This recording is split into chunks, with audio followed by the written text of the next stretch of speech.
Assalamu alaikum lovely learners, welcome back to English with Faisal. And today episode I'm going to teach the difference between common noun and proper noun. So the common noun, the general name of person, place, things or animal is called common noun, or you may say the non-specific name of person, place or thing called common noun. The common noun is always start with a small letter, not with a capital. Like here, it does not start with a capital letter unless it comes at the beginning of the sentence. जब तक ये sentence के start में नहीं आता, इसको हम हमेशा small letter से start करते हैं. For example, boy, city, school, and teachers.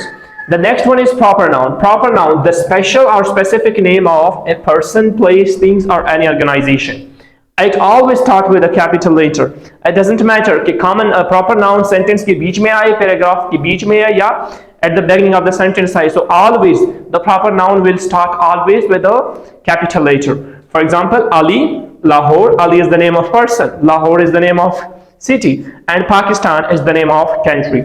Like let me give some general example. Ali teacher. The word Ali is a proper noun, while teacher is common noun. Di Khan city. The word Di Khan is a proper noun, while city is common noun. And pixel phone, the word pixel is proper noun, while phone is common noun. Like this way, when you will differentiate the common noun and proper noun, so then you will easily understand and you will learn easy. That's all for today. Follow for more.